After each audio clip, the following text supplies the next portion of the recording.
మీరు ఇంట్లో ఉన్న చదువుకోగలరు, మీ సర్టిఫికేట్ వస్తుంది. కానీ ఇక్కడ ఎందుకు చేరుతారంటే ఈ మిగిలిన లక్షణాలన్నీ కూడా మనం జీవితానికి ఉపయోగపడే లక్షణాలన్నింటినీ కూడా అభివృద్ధి చేసుకోవడానికి, అలవర్చుకోవడానికి, రేపు సొసైటీలో మంచిగా ఉండి మంచి వ్యక్తిత్వం కలిగిన వ్యక్తిగా మీరు జీవిస్తే మీ కుటుంబానికి, మీ సమాజానికి మంచి సపోర్టివ్గా ఉంటారు, మంచి పేరు ప్రఖ్యాతి తెచ్చే వ్యక్తిగా ఉంటారు. ఇప్పుడైతే ఒక తల్లిదండ్రులని అంటే మిమ్మల్ని ఏమంటారు, ఫలానా తల్లిదండ్రులు బిడ్డ అంటారు. రేపు మీ వ్యక్తిత్వం మీరు మంచి పొజిషన్లో ఉంటే ఫలానా అమ్మాయి వాళ్ళ తల్లిదండ్రులు అని చెప్తారు. సో మన పేరు బయటకు వచ్చేటట్లు, మనము ఈ సొసైటీలో అభివృద్ధి చెందేటట్లు ఉండాలంటే మంచిగా చదివి ఇంకా మంచి పొజిషన్లో ఉండే ఆలోచనతోనే బయటకు వెళ్ళండి. ఈ మధ్యకాలంలో మనం చూస్తున్నాం, ఈరోజు కూడా వేటు ఎస్ఎంఎస్లో ఒక స్టూడెంట్ మొత్తం మందులకు ప్రభావితమైంది. ఏ విధంగా అండి, బయటికి వెళ్ళదు కానీ ఇన్స్టాగ్రామ్లో ఫ్రెండ్స్ వాళ్ళు మొత్తం మందు అమ్మాయికి అలవాటు చేశారు. అది కుటుంబానికి ఎంత బాధాకరం. తల్లిదండ్రులు వాళ్ళ బిడ్డ అట్లున్నదంటే ఎంత బాధపడుతుంది. ఇవాళ ఆ తల్లి సూసైడ్ చేసుకుంది, హాస్పిటల్లో ఉంది. ఇవాళ ఎస్పీ గారు వీళ్ళందరూ కూడా వెళ్ళారు. ఎట్లా చేరుతుంది స్టూడెంట్స్ దగ్గరికి? చిన్న వయసులో అది ప్రభావితం అయితే మెంటల్గా వీక్ అయిపోతారు, శారీరకంగా వీక్ అయిపోతారు. అసలు వాళ్ళ కంట్రోల్ ఏముండదు, చదవలేరు, దేనికి పనికిరారు. అంత ప్రమాదకరమైంది. అందుకే గవర్నమెంట్ కూడా ప్రతి మంత్ మీటింగ్స్ పెడుతున్నారు. అది అంటే డెవలప్మెంట్ అయ్యి ఇప్పుడు మనకి రాజధాని రావడంతో కొంచెం ఇన్కమ్ పెరిగి బయట అందరూ వచ్చి ఆ ప్రభావితం ఎక్కువగా ఉంది ఈ ఏరియాలో. సో దానికి ఎవరు లోన్ కావద్దు. అది తల్లిదండ్రులకి అవమానం అవుతుంది, తర్వాత మీకు అవమానం అవుతుంది. సో వ్యక్తిగా మనం ఉన్నప్పుడు ఏది ప్రమాదకరమైంది, ఏది హానికరమైంది అనేది ఐడెంటిఫికేషన్ కూడా మీకు ఈ స్థాయిలో రావాలి.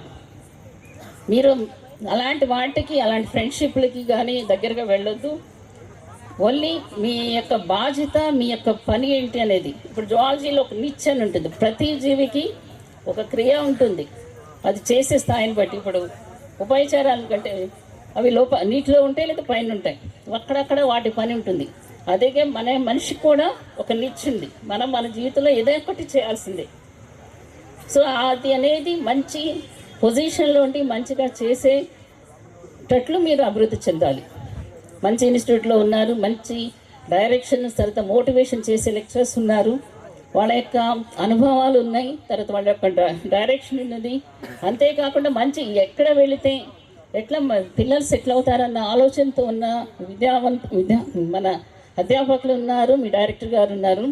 సో వాళ్ళ యొక్క డైరెక్షన్ తీసుకొని జీవితాన్ని ముందుకు కొనసాగించాలని, ఈ ఇన్స్టిట్యూట్ నుంచి మంచి మంచి పొజిషన్లో ఉండి కొంతమందికి మార్గదర్శకులుగా ఉండాలని కోరుకుంటూ నాకు ఇచ్చిన సమయాన్ని ధన్యవాదాలు తెలుపుతూ ముగిస్తున్నాను.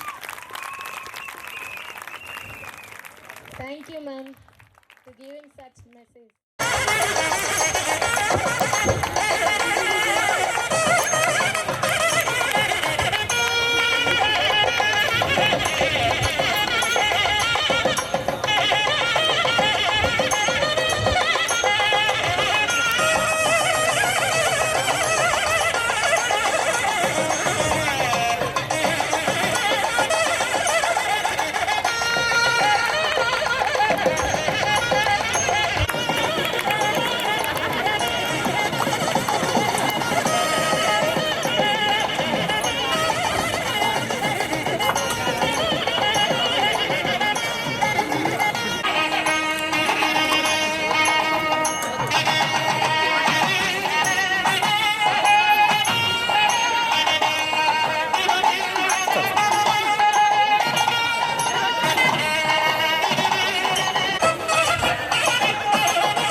Take talent, entertainers and make the function more delightful.